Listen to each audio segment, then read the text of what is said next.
Muy buenos días, muchachos. Vamos a conversar hoy día sobre ácidos nucleicos, que es el tema que nos corresponde. A ver, sabemos que esta imagen y esta fotografía es muy conocida, muy importante en el medio de la ciencia, porque en el año de 1953, James Watson, que lo vemos aquí, no, Watson es él es Crick. Entonces James Watson y Francis Crick hacen el descubrimiento de la molécula de ADN. Acá estamos viendo una imagen a blanco y negro de la distribución espacial de doble hélice que es en ellos, ¿correcto? Pero ellos no fueron los únicos descubridores, ¿no? Hubieron algunos más. Siempre se olvidan de Rosalind Franklin. Rosalind Franklin fue la que también permitió el descubrimiento de ellos. Sin su aporte no se hubiese dado el descubrimiento de la estructura del ADN. ¿Quién fue ella? Fue una mujer especialista en la difracción de rayos X y experimentaba mucho con ello. Se dice que la fotografía número 51 que ella tomó es la que les permite tanto a Crick y a Watson diseñar esta molécula en 3D. Sin su aporte, pues no se hubiese logrado esto. Se sabe que se le da el premio Nobel también a Wilkins, pero ya en el año 1962. Lastimosamente, cuando se le dé el premio Nobel a él para reconocer a Rosalind Franklin, ella ya había fallecido, ¿no? 9 años tuvieron que pasar para hacer este reconocimiento póstumo a Rosalind Franklin, en el cual en su primer momento no se dio.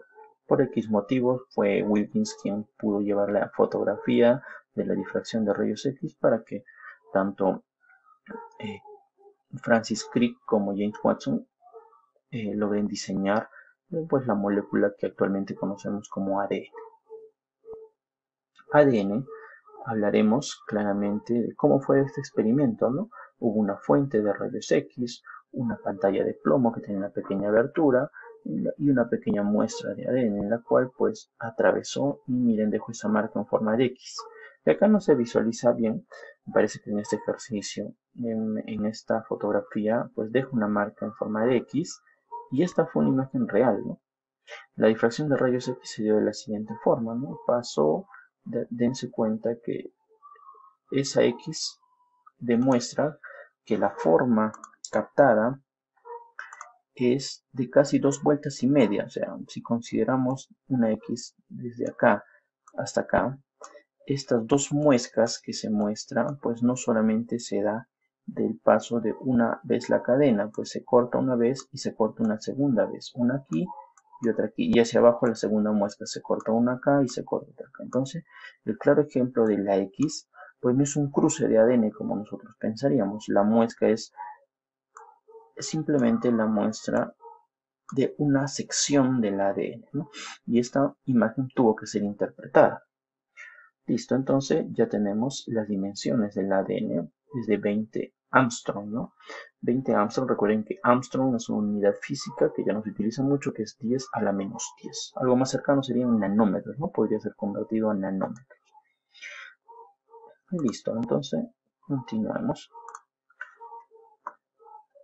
Entonces, el ADN, como todos tenemos ese concepto ya en nuestra cabecita, el ADN pues es una molécula bicatenaria antiparalela que va en sentido 5' 3'. Aquí tenemos una cadena, pero no es doble, es una monocadena, en la cual nos indican ya las bases nitrogenadas, ¿no? Entonces esta imagen debe ser un tanto conocida, vayamos dándonos cuenta de algo. Este es monocatenario, este es bicatenario, ¿no? Acá tiene citosina, citosina, guanina, guanina, adenina, adenina. La diferencia. El ARN tiene uracilo, el ADN no tiene uracilo, tiene timina. Entonces, ahorita pasaremos a explicarles también a qué nos referimos al mencionar estas palabras de aquí. Es importante saber la composición de estas moléculas. Entonces, hablemos de un nucleótido. Un nucleótido, pues, es la unión, la conjunción de tres moléculas más básicas. Un grupo fosfato, que generalmente lo conocemos como el ácido fosfórico, un azúcar, en este caso es un monosacárido de 5 carbonos,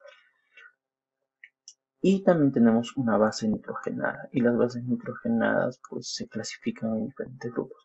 La unión en este orden de las tres moléculas nos darán como resultado un nucleótido. Que recordemos que un nucleótido, vamos a llamarlo, es la unidad necesaria para conformar el ADN. La unión de varios nucleótidos conformarán el ADN. Muy bien, sigamos avanzando.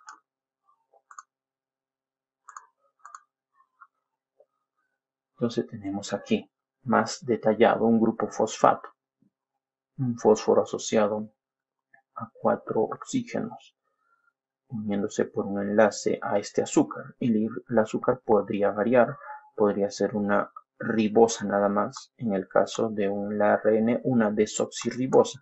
La única diferencia será en este carbono solo hay un hidrógeno desoxi porque se le quitó el oxígeno de acá. En cambio la ribosa acá pues tiene todavía ese oxígeno. Es la única variante entre ambos azúcares.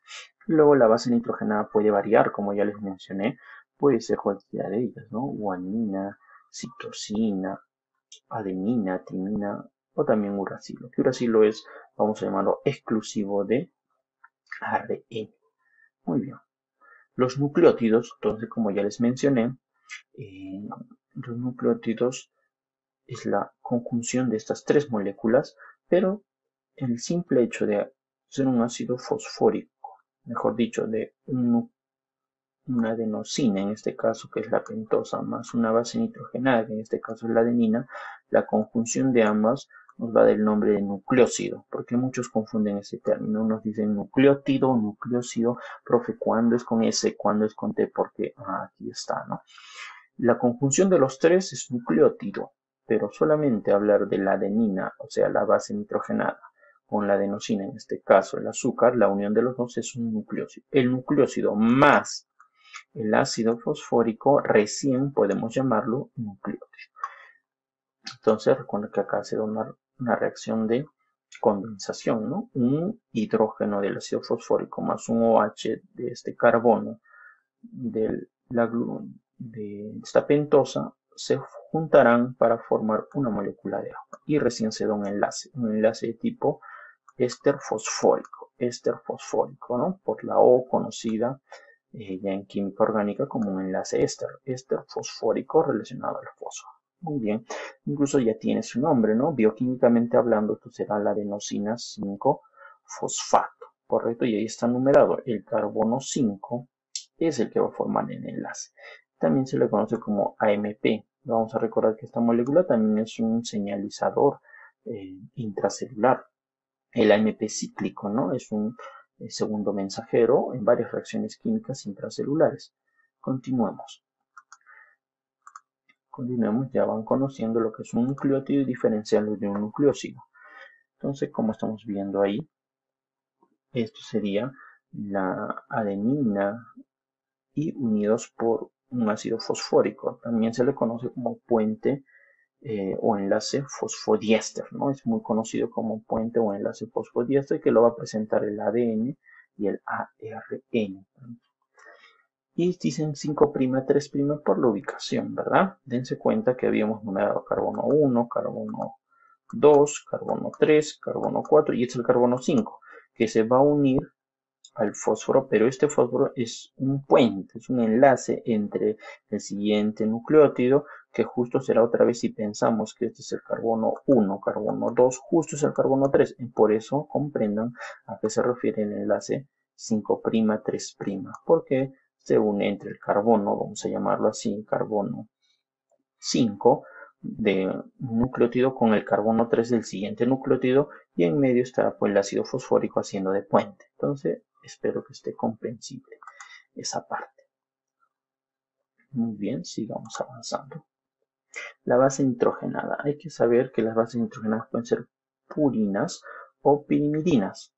Muchos usan una mnemotecnia que es AG y purina. O sea, ¿cómo lo mezclan? Van a decir pura agua. Vamos a mezclar las tres primeras letras con esta A y G-U-A.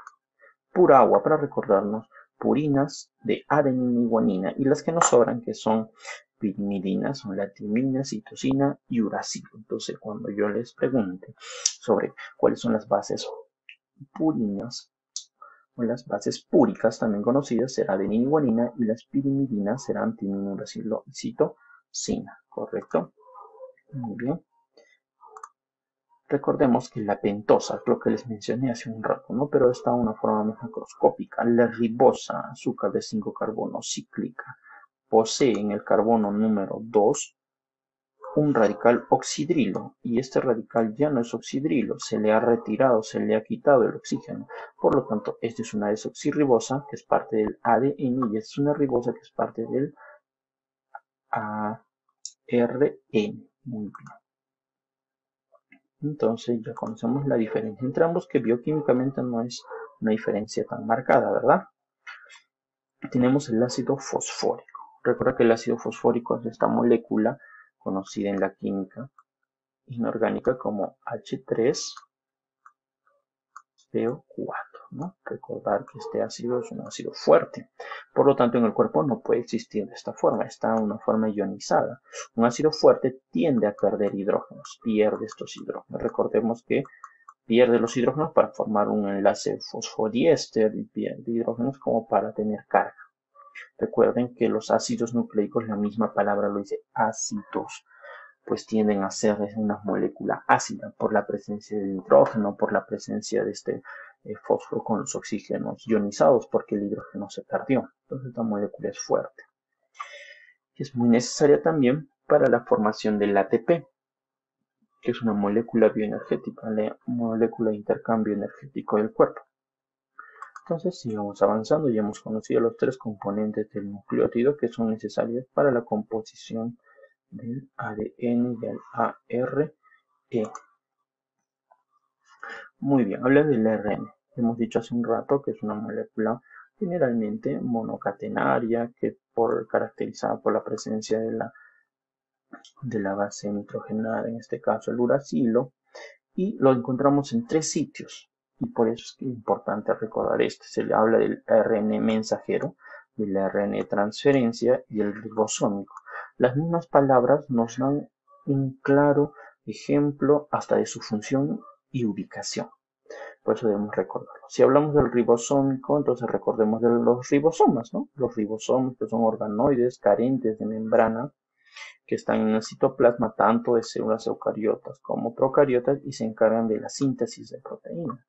El ARN de transferencia, yo me acuerdo porque generalmente forma una T invertida, en este caso, ¿no? Una T de transferencia T, que es como un vehículo, es un móvil para traer un aminoácido, ¿no? Acá, como bien dice, se fija un aminoácido en la colita, viene y lo trae hasta donde creen, hasta el ribosoma, lo trae hasta el ribosoma y lo deja, porque el ribosoma se encarga de formar proteínas, y recordemos todos que una proteína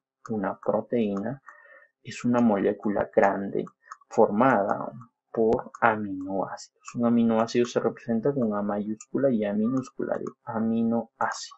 Entonces los aminoácidos son llevados por el ARN de transferencia hasta esta molécula que conocemos como el ribosoma.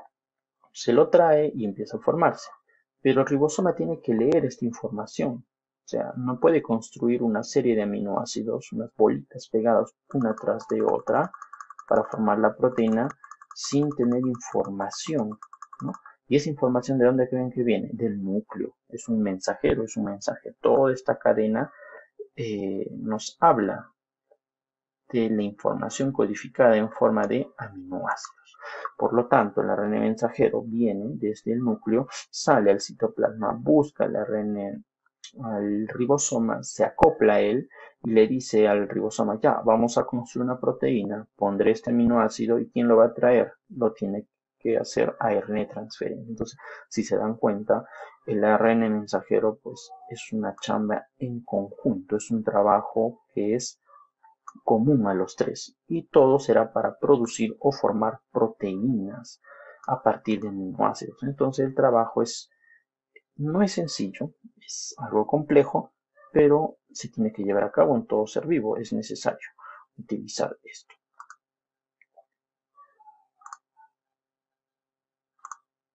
Entonces, en resumen, tenemos tres tipos de ARN,